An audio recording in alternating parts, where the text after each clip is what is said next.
Everything you said, they already knew. Hey, I'll check your head. It is time, yes, time for another Q&A. You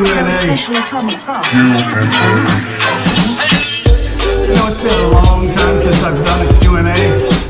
Been really busy traveling and trying to show you guys Thailand as best as I can. But I always have a lot of questions and try to answer them as best as possible on the computer, and you guys also help with sharing your experience, comments, and opinions as well, and I do appreciate that most of the time.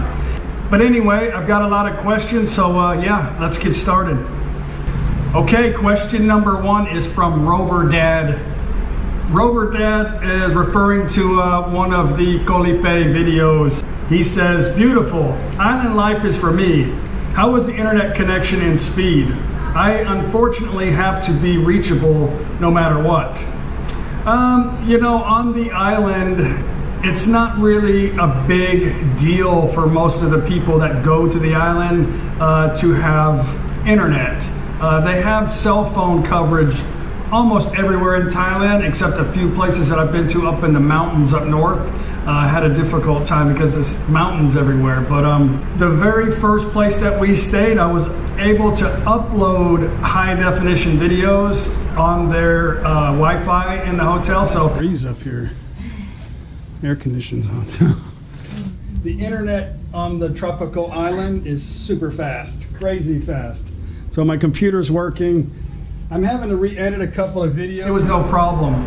The other hotel had okay service, but I had to use my cell phone to tether the internet off of it, which was no problem at all. So in the hotels, a lot of times they don't have good enough routers and an upgraded system because it's really not a big demand for internet. But cell phone definitely is no issues on the island, and everybody just wants to send crap on Facebook anyway. But next question's by KJ Nest.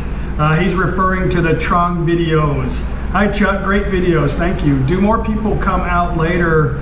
That's a lot of food. Do they sell it all? Also during the day, there are not many people in the streets. Are they working? Yeah, typically later on in the evening, they do start to get a lot busier at most of the markets when the sun goes down and the temperature cools off. But these people are professionals. They only really make what they can sell. So most of the time they know what they're going to sell on any given day. The weather was kind of rainy off and on, so people are going to kind of wait a little bit, but they got to eat. Usually during the day it's too hot anywhere in Thailand, and you won't see a lot of people walking around very much during the heat of the day. So the streets typically are quiet. In tourist areas, the tourists are sleeping because they usually stay up late partying. But typically you won't see a lot of people walking around in the heat of the day, just us foreigners, right? The weekends, you'll see a lot of Thai, that's when the Thai people come out on the weekends. A lot of my videos, you can see that. Next question, Uncle Cyclo. Uncle Cyclo is referring to a video called Changing to a Retirement Visa in Thailand, My Experience. Thanks for sharing the info. My spouse has not yet reached the age to qualify for retirement visa. What is the best option for her? Multiple entry visa? And does the 90-day restriction still apply to multiple entry visa? Thank you. The last part of your question, I'm not 100% sure what you're referring to, but there's several options. I don't know how old she is or how close she is to the 50-year-old mark, but I have met several people here that are on a education visa, which is great because it gives you the opportunity to go to school, learn the culture, and learn a language. I have met a few that are on education visas that they got through an agency and has never stepped foot in a school. I gotta be careful with stuff like that now because Thailand's really kind of looking over your shoulder on the legitimacy of, I said it right, of your visa. So if you're gonna do that, do it, come learn the language. But you can still do a tourist visa. You can get up to 6 months a year. I know in the US you can get a 60-day with an automatic 30-day extension, and then you have to leave for a while and come back and you can get it again. And then you can leave the country. If you fly out and come back in, you still get 30 days. If you take a tour outside and come back, you get 15 days. It's kind of a hassle, but it can be done. A lot of people still do that. You can do the elite visa. I don't know how much money you have. The elite visa is for 5 years. I'll leave a link to that. You can look it up. They have an elite family visa you both can get. I have met somebody here that bought the elite family visa. It cost them $25,000 US. They got a bunch of benefits with it, and it lasts for 5 years. I left a website on your comment also, so you can look and see some of the rule changes that happened recently. But it always changes back and forth, so it's really difficult to even talk about that kind of stuff. But I shared a link, and you can do some research yourself. By the time you read it, something's probably already changed anyway. So, yeah, I would need some more information about the 90-day check-in is only for somebody that's staying here on a 1-year visa, if that's what you're talking about. You can only get a multiple entry visa if you have a 1-year visa. You cannot get a multiple entry visa on anything less than a year. Next question. Well, this is not really a question. I don't even know if it's a guy or what. But I want to bring this up because it happens a lot. And I'll explain why I'm even sharing this with you, because most of the time I just ignore these kind of people, which is very easy for me to do. Stephen Leah. In my opinion, the gun shirt is offensive and pathetic. I'm imagining he's saying pathetic. He's talking about Klaus's shirt that I met up with Klaus in Cha'am in a recent video, and he's wearing a shirt with a couple of Colt 45s. Klaus loves to collect guns.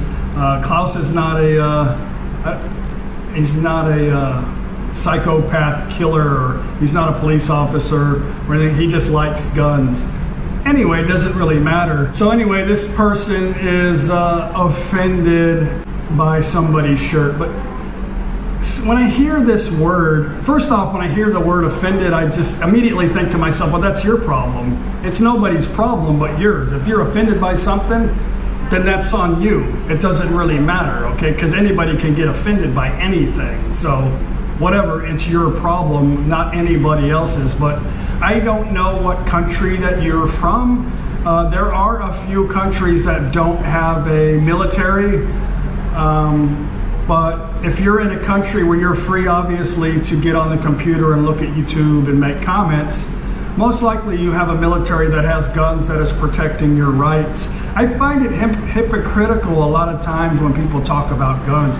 Personally, I don't own a gun. I don't want a gun. I know what guns do to people, but it doesn't matter if somebody else wants to own a gun or anything, except if you're a psycho killer, you know. But the problem here is that it's hypocritical, because I guarantee you your rights are being protected by somebody holding a gun, a military. And if you're in a country that doesn't have a military, then most likely that country is being protected by some other country or some other security system or force. Anyway, I just find it hypocritical when somebody is offended by guns, really. But anyway, pathetic. He says it's pathetic, which is causing feelings of sadness, sympathy, or sometimes lack of respect, especially because a person or an animal is suffering. I don't really know exactly what you're saying by pathetic, but there's a video I'm going to share a link to. It's very funny about being offended. I think we can all laugh about it. I think there's all kinds of things that we all have something that offends us personally for personal reasons, personal experiences, something like that. You know, I could completely understand if Klaus had a picture of your mother with a 45 in one hand and a middle finger pointing at the other. I could understand you being offended by that, or your girlfriend, you know, but I don't get that, you know. If you're going to come to Thailand, or you're even considering coming to Thailand, you are going to have a lot of problems, a lot of issues. There's not going to be very many people, there's not going to be very many places you're going to be able to go without being offended, because there's so many different cultures and people from all over the world that share totally different opinions than you do. If you don't have an open mind, and this is the reason why I'm sharing this comment, because I want to tell you that you got to be a neutral person when you're coming to a different country. You can't expect them or anybody around you to think how you were brought up or the path that you came from. You know, we all think differently. We all should respect each other's differences, in my opinion. You know, whatever. People comment to me all the times about things that I say that bothers them. The way I talk, the way I say things, which is still talking, the way I do things, it doesn't bother me. I get it, I understand. You're different than me. Getting on the computer and typing your concern or typing your indifferences to me is kind of strange to do that. You know, we should just realize that we're two totally different people, and that's it. Anyway, watch this video. It's just a short clip. I'll share the link. It's a funny display of humor. Being offended is subjective. It has everything to do with you as an individual or a collective or a group or a society or a community, your moral conditioning, your religious beliefs. What offends me may not offend you, and you want to make laws about this? Next question. Captain Fish on another Colley walking street video. Chuck, can Paige have a pet, please? Let's ask Paige if she wants a pet. Come here. Money. I have a question to ask you. Captain Fish says, is asking me if you could have a pet. Please, a pet. Would you like to have a, I will go buy you a, anything you want. Tomorrow, I'll go get it for you. What do you want? Nothing. Why? Okay. It's very difficult to travel with a pet, is the main reason. And the other main reason is her mom has bad asthma, so her mom can't be around pets.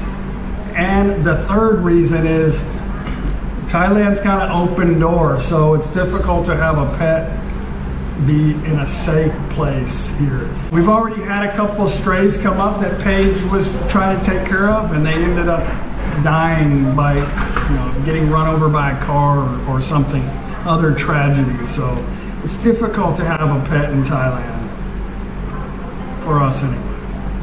Next question. Richard Edwards is referring to our first day on Colley Island.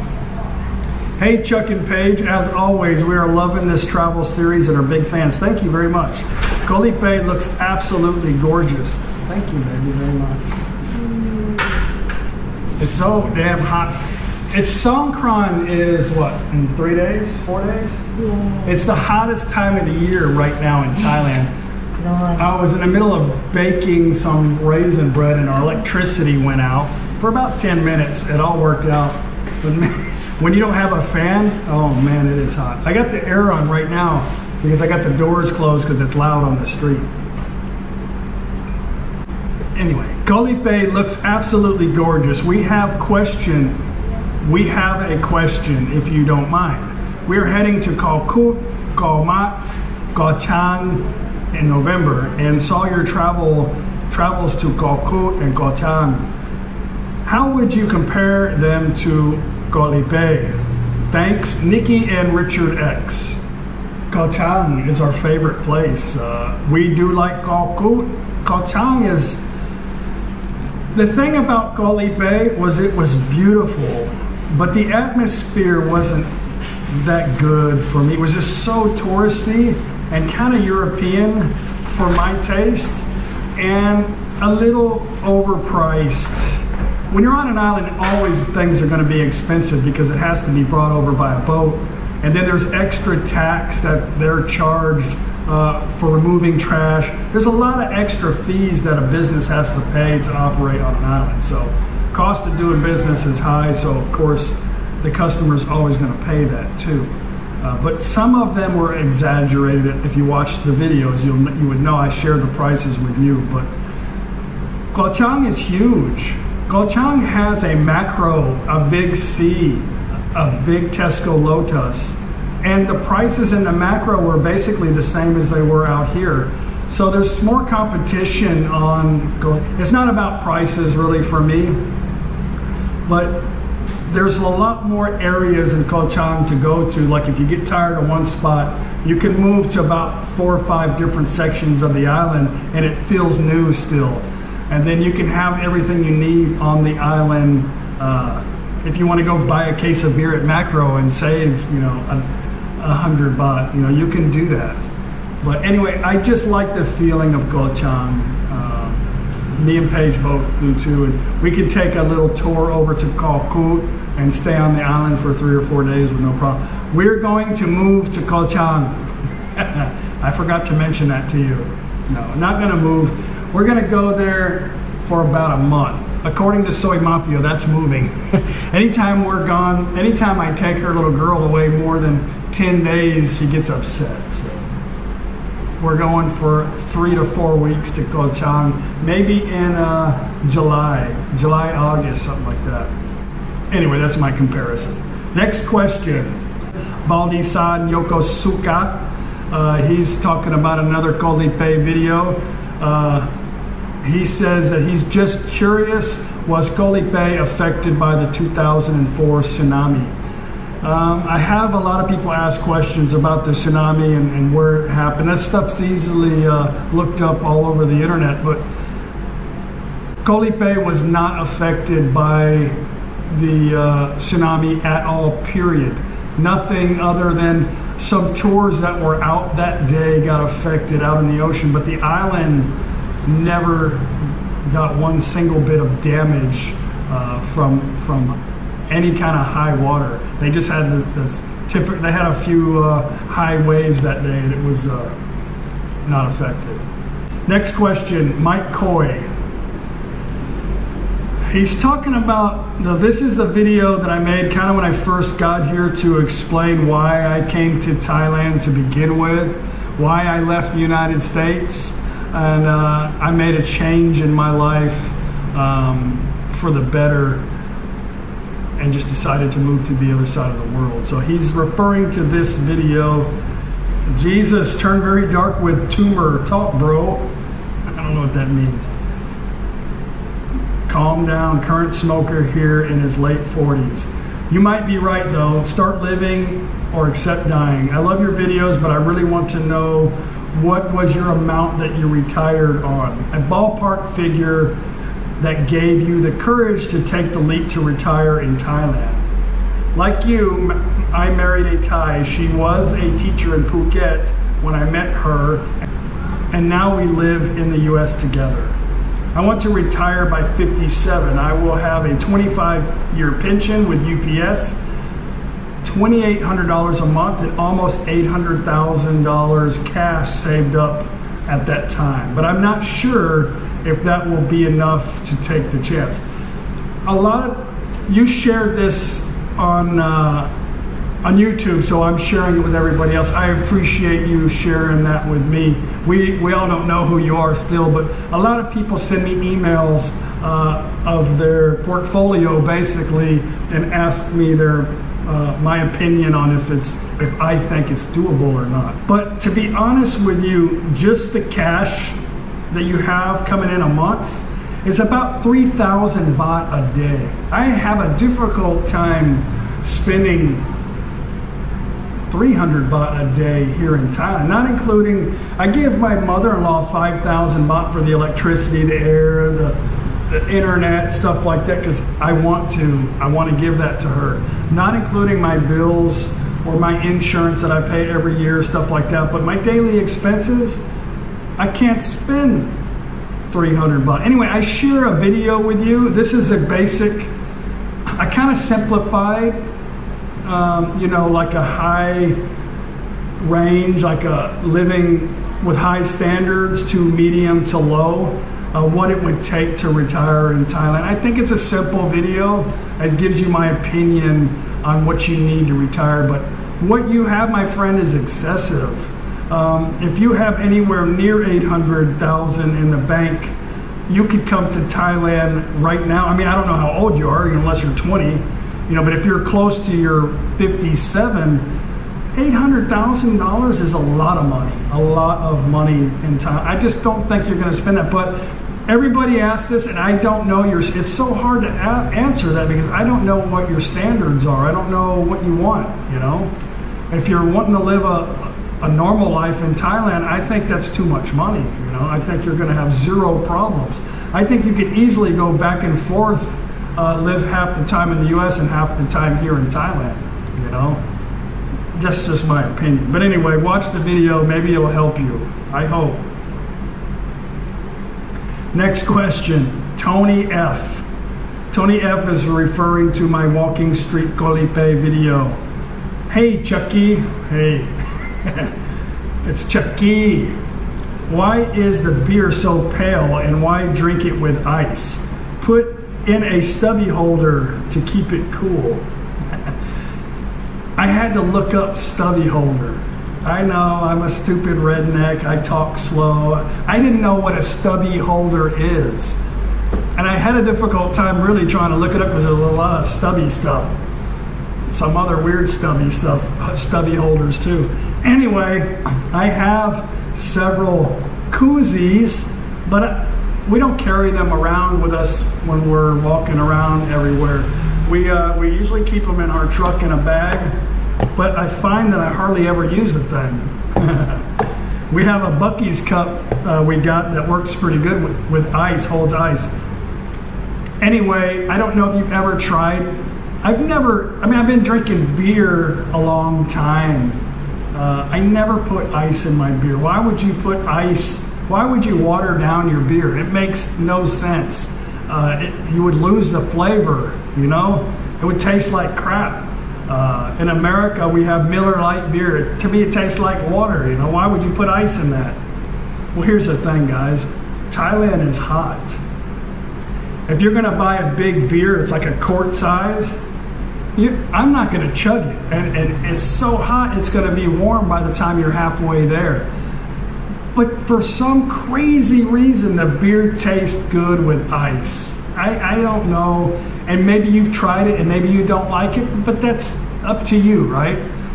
But I like it. And a lot of people that I know that have tried it, they like it. So if you haven't tried it, try it. The beer in Thailand, it tastes better with ice. However, if it's really cold, it's even better. And if it's like a slushy, much better. Stubby holder. That just sounds like a weird name to call it koozie. Bring me my stubby holder.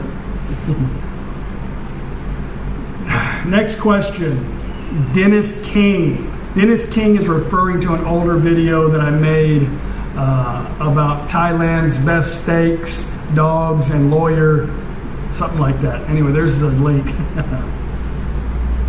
Chuck, you spoke of people and their concerns of medical medication requirements. Is there available a distributor for medical oxygen for individuals using it on a continuous basis? And is there any local equipment providers? I myself would love living in Thailand for a few years before I depart this world.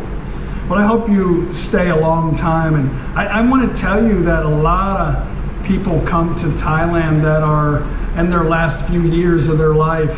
Thailand has exceptional medical care. And there are people that come to Thailand that use their insurance for home assistance, home nursing, medical care at home, and it's cost the insurance a lot less in Thailand than it does back home. But man, I'm going to share a website to you. A lot of people come here like medical expats. They come here and they have all kind of medical treatments. And then they go back to their country. It's so much cheaper. But the medical stuff here is top notch. It really, really is. And to say that they wouldn't have oxygen would be crazy, Why a hospital like they have in Thailand wouldn't have oxygen accessible to be able to take out, you know.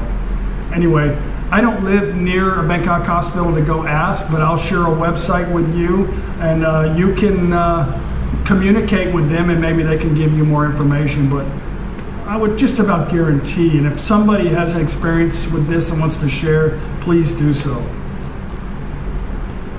Next question. Next question is from Love Thailand. Me too. He's referring to a Colley video. Someone else asked but didn't get answered between 2 subscribers. What one person said, Colley is closed half the year. At least all the businesses. What time of year is that? I didn't answer your question mainly because I was too busy on an island. But I answered this question 2 times actually in 2 separate videos. But anyway, the island doesn't close, it never closes, but anywhere in Thailand, especially in tourist areas, any tourist areas, a lot of businesses are going to be closed during the low season.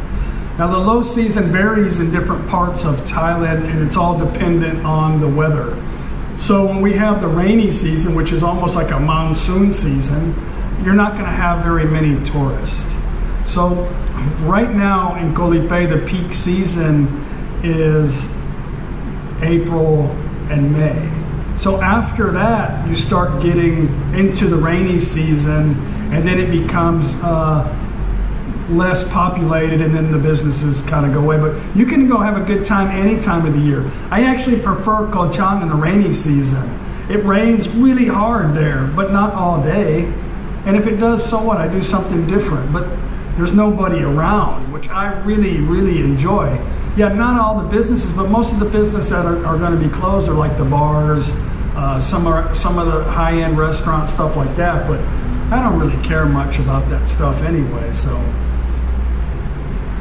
I prefer to go during the rainy season, but it varies. But you can look at rainy seasons on the internet, and that's basically what time of the year that a lot of the businesses or some of the businesses close. But never, the island doesn't close. There are some islands that close, but it's because they're owned by the government, and a lot of times they get destroyed by too many tourists, so they may shut it down for a year. But not Colley. Next question by Craig Viator. I'm sorry, Craig, if I got that wrong. Craig says, I booked my flight for January. Can I do my retirement visa when I get there? It is highly recommended by Thai immigration that you do your you do your visa stuff, your long-term visa stuff in your home country. They highly recommend doing that. They don't want to mess with that stuff here. If that's your only option, I'll share a law office with you. A lot of my subscribers have used this law office. I don't get anything from them. I just think they're very helpful, and they can do everything for you in Thailand. You want to come here and get a tourist on arrival visa, and then go see him, then he can handle that for you. But I feel it's much more easier to get this stuff done in your home country, to be honest with you. And I'll go back to what I said before about retirement visas. A lot of people have a problem with bringing their money to Thailand, or a lot of people have a hard time having a lump sum because maybe they get a pension or some kind of retirement to keep in a Thai account. But a lot of people go back to their home country and get their retirement visa done there, and then come back to Thailand. They never even bring a lot of money to Thailand. They just get it there. So if you're in the U.S., you can go, it can be done in D.C., in Washington, D.C., and get a one-year visa there. And then you have plenty of time here to establish an account. And next year, if you want to get it extended here, then it's easy to do as long as you have the requirements, in my opinion. But it's definitely not recommended that you try to do a retirement visa here in Thailand. Next question is by Thomas Schaus. I hope I said that right, Thomas. He's also referring to the Trong video. Hey Chuck, is there any laws on using a metal detector on the beaches? Because on low tides like that, it would be fun. I mean, in South Carolina, I did it and found a little amulet. It was from the late 1700s and was worth $12K. That's awesome, very cool. Thailand doesn't care if you use a metal detector. They're probably gonna just look at you like you're stupid, to be honest with you. Or they probably just wonder what you're doing.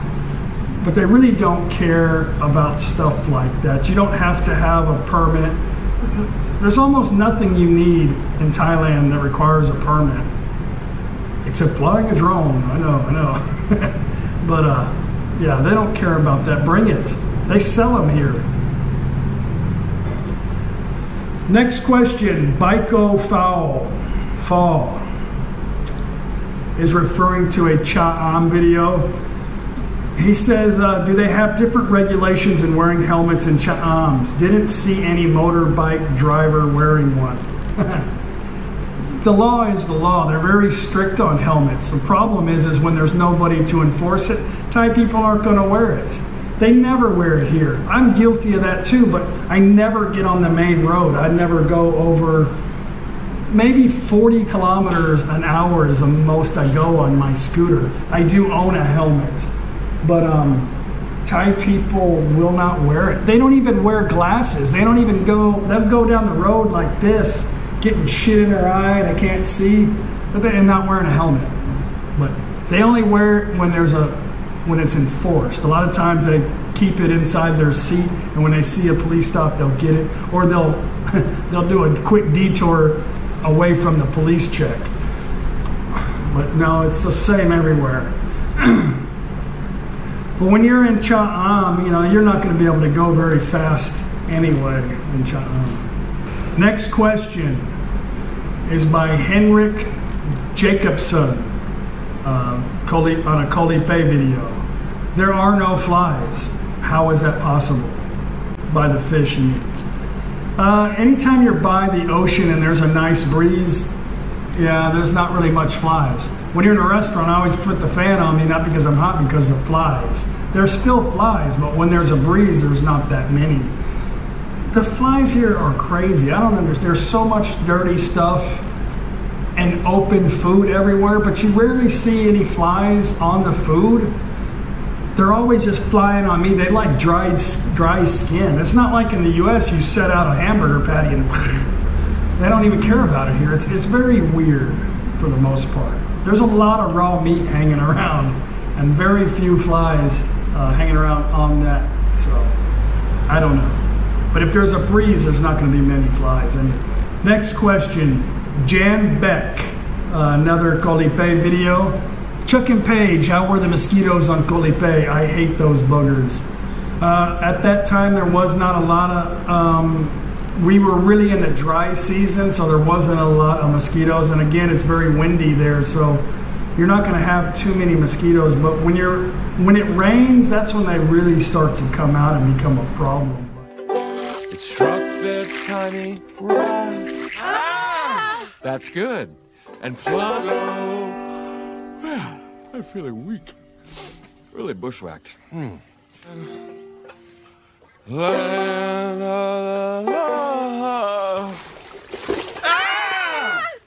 You had a bug on you, but it's gone now. Oh, okay.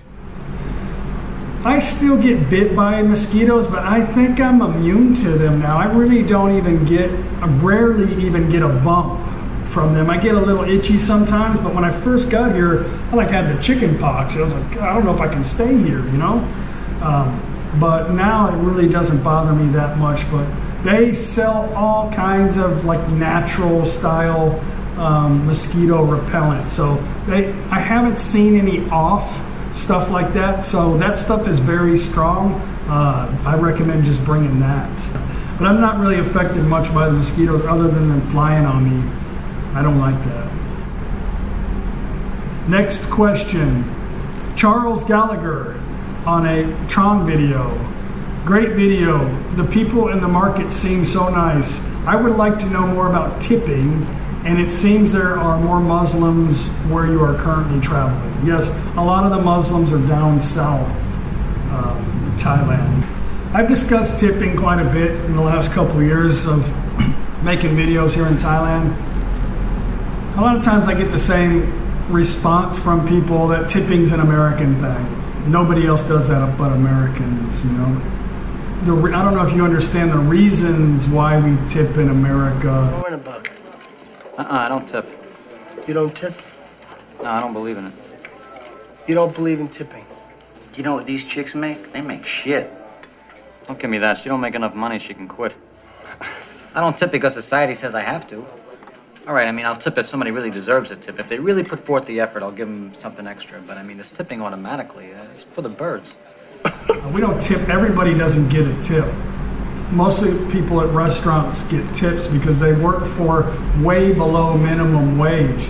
They get like a basic minimum $2.35 an hour because their job is in the public service and their money is determined by how they're taking care of the customer. So they work off of tips.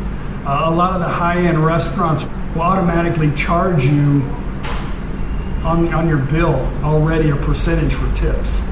So doesn't mean you have to tip in the US. If the service is bad, they don't, but they actually think they deserve a tip no matter what, which is a problem. But in Thailand, it's different, okay? Thai people generally do not tip. I say generally. A lot of Thai people I do know tip. So here's what I think about tipping. If I'm in a restaurant, especially one that I frequent, and I know they're good to me, and a lot of times they give me discounts, I always leave them a tip because what happens is the whole staff, they put all the money together and then they share that at the end of the week. But they get paid no matter what working there. So if I feel like, and here's the thing with a tip, it's not really that much money. If it's 1,000 baht, and if you left 100 baht tip, 1,000 baht's roughly about $30 US, and 100 baht's about $3 right there. They are so very happy with that. But if you were to leave 20 baht, they would still be happy with the 20 baht. They don't ever look at you like you cheap bastard. Now there are certain areas where they are spoiled with tips, and a lot of them do expect a tip, you know, but doesn't mean you have to tip. So if somebody's being aware that I'm a customer in their restaurant, they don't have to keep putting ice and filling my beer. They like to do that a lot. They don't have to do that, but you know, if my plate's empty and I'm having a conversation, if they remove the plate or they ask me if I want anything else, if they're somewhat attentive, I'll give them a tip. It's not much money, and I feel like maybe they deserve it. But when you go to, you know, like the market and buy food, you don't have to leave them a tip unless you want to. You know, if it's 295 baht, oh, just keep the, you know, I don't want the 5 baht. They'll still say, oh, thank you, you know. They don't expect it.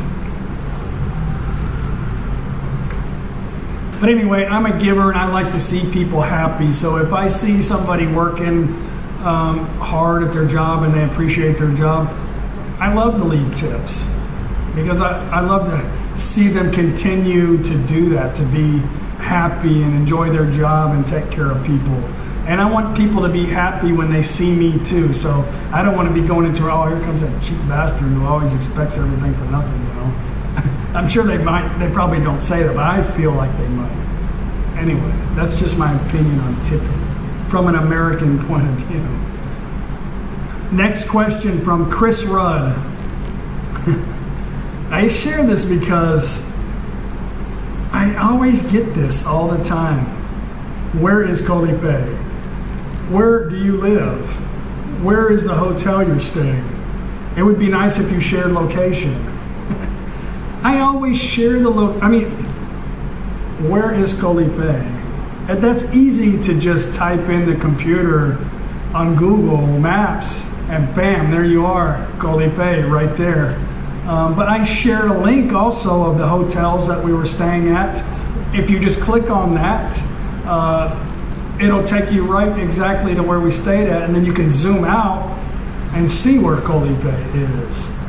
But I always try to put information, especially Phnom. It's in the About section. It's in almost every one of the description box videos.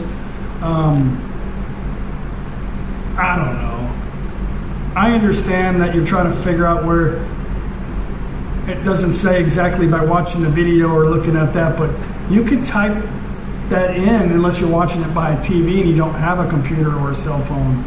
But I'm not trying to be a smartass, but you can easily find Colley on Google. Thank you for watching. Last question by COCO. COCO is actually talking about, we made a trip back to the United States. I shared a video of my daughter who's in the Air Force. Had a great day there. I shared the video of that experience. He was asking about driving on the other side of the road, any problems with that? I get this question asked quite a bit, but mainly in Thailand.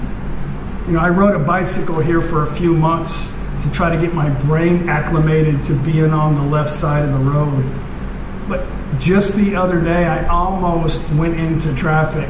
I was not even thinking, and it's just so normal for me to think to the right, to the right, to the right. And Paige is like, where are you going? I'm like, oh crap. I was like, man, I can't do that, you know?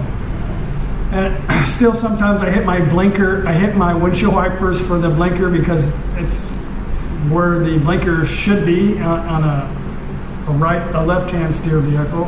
When I go back home, I didn't have any problems. It was pretty quick to get used to driving back on the right-hand side of the road.